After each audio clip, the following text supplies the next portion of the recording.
they have found all these Rohingyas and they want to deport them. But how that is going to happen? Are they going to push them? See, for me, deportation would it's possible. अगर exile करने के लिए आपके पास एक separate island है तो वहां कर सकते हैं, लेकिन आपके पास तो ऐसा कुछ नहीं है. The only possible way is to talk to Myanmar, put pressure on that particular country to take back these people. And Bangladesh is not pushing them out. Hopefully, Bangladesh is saying that we are happy to share our food with you. That's basically the statement made by Sheikh Hasina. Consequently, why don't you give her the support she needs to take them back? You can't push people unilaterally because deportation or extradition is a channel with two terminals. And both terminals necessarily have to be on the same page for the transaction to happen. And I'm hoping that a country which wants to be at least a regional superpower, you should be in a position to at least convince Myanmar to take back its own people and tell them kindly don't create troubles for us.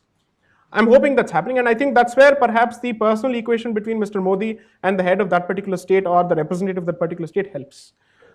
I'm sure that, after all, who are we, at least who am I? There must be something that's happening behind the scenes.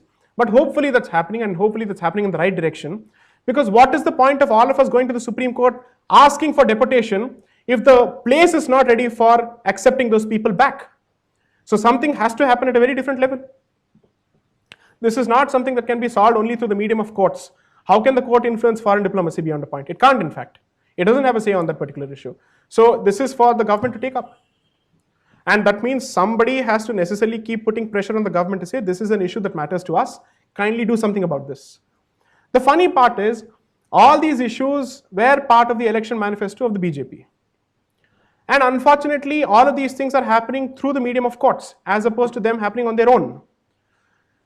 Before the Rohingya issue occupied the center stage, I'm asking a genuine question, and this is not a rhetorical question. I don't know. I want to understand, between the judgment of 17th of December 2014, where directions were issued by Justice Ranjan Gogoi and Justice Rohinton Nariman to the BJP government, and before the Rohingya issue broke out, how much of what was promised to the Supreme Court in terms of actual steps were implemented?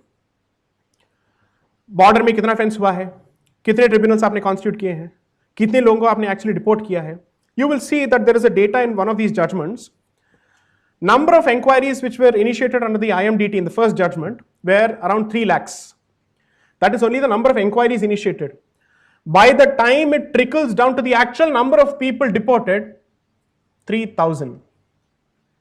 So the number of inquiries initiated has got no comparison to the number of people actually deported at the end of that particular process. So what does this tell you? One, that could be a problem with the IMDT legislation itself, because that was the roadblock. Even otherwise, for an inquiry to translate to an investigation and then to a legal proceeding and then deportation itself is going to take some sweet time. But at least start the process and send the message out that we are not willing to accept these people.